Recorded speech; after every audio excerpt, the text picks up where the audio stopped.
Ils sont au total 59, dont quelques prêtres et une religieuse, ces jeunes qui vont représenter la ville de Lubumbashi à la Journée mondiale des jeunes.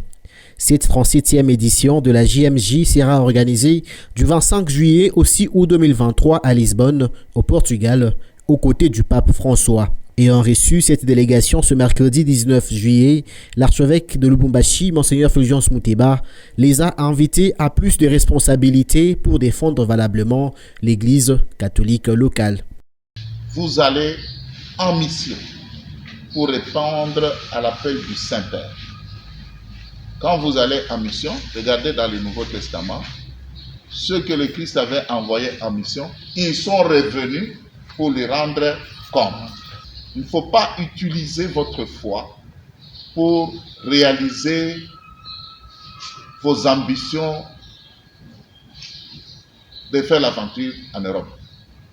L'abbé Clédon Moukoko, aumônier diocésain des jeunes, revient sur le programme de cette rencontre. Les GMJ, de quoi il s'agit? Il s'agit en fait de la rencontre du pape avec tous les jeunes du monde entier qui se déroule tous les 3 ans.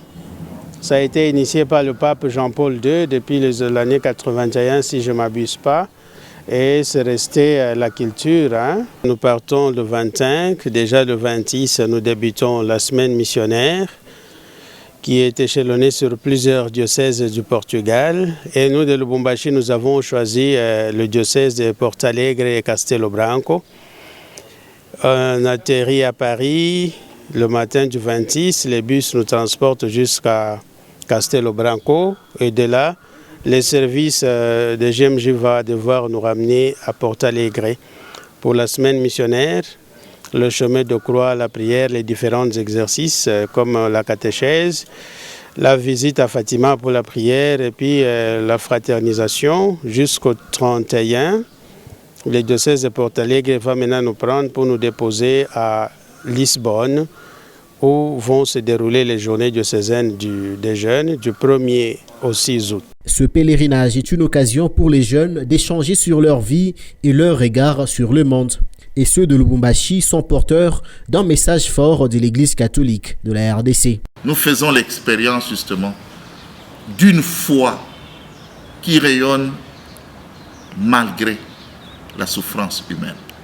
Une foi qui n'est pas opium du peuple, mais une foi qui est le levier de l'espérance du peuple. Dites que les autres jeunes peuvent compter sur vous parce que c'est vous qui êtes les héros de l'avenir. Vous êtes une force. Et nous pensons que vous allez bien jouer votre rôle. Après cette bénédiction, ils peuvent enfin rejoindre les autres jeunes du pays et ceux d'autres continents en marge de la 37e édition de la Journée mondiale des jeunes aux côtés du pape François.